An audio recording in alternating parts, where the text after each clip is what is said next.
When a new child is born, it's usual to have visitors, friends and family who come and want to see the newborn child and also congratulate the parents and usually mark the occasion by giving a little gift.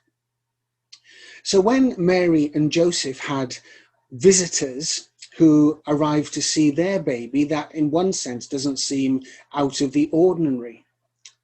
But actually it was different. You see, because these friends weren't, or these visitors weren't friends and family who had just come a couple of miles down the road or from across town in order to see the baby. They'd actually come on a long journey from a foreign country in order to see him and visit him.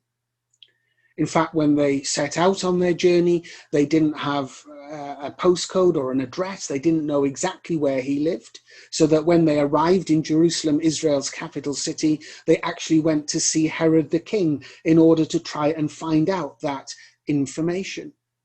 From the conversation that they had with Herod, it seemed that they had been prompted on their journey by the appearance of a unique and special star, and that they were very important people from their own country, scholars, advisors, perhaps civil servants, wealthy, and indeed when they arrived in Jerusalem, they caused quite a stir.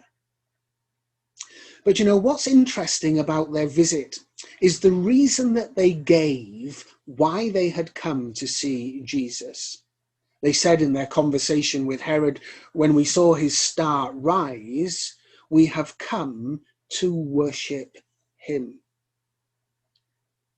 It gives us this impression that they had some understanding that this child was worthy of worship as a god. And in fact, the gifts that they brought reflected that as well. They just didn't bring a soft toy or a rattle or anything of that nature. They brought very expensive gifts, gold and valuable spices such as frankincense and myrrh, gifts fit for a king, gifts fit for someone who was worthy of worship as a god. It must have been quite a sight when they arrived at Mary and Joseph's house. Mary and Joseph, as far as we were aware, are not rich. They probably had a small, humble home. And then these foreign visitors with all their entourage came and parked outside their house. And when these wise men entered, we read that they actually bowed down and worshipped the child. What did these wise men understand about who this child was? Why was he worthy of worship? Why was he worthy of these expensive gifts?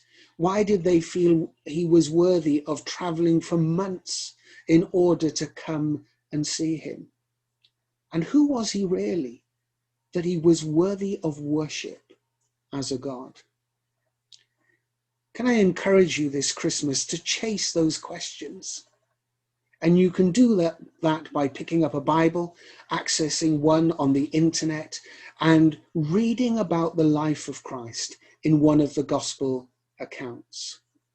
And perhaps as you do that, you might discover what those wise men saw in Jesus for yourselves.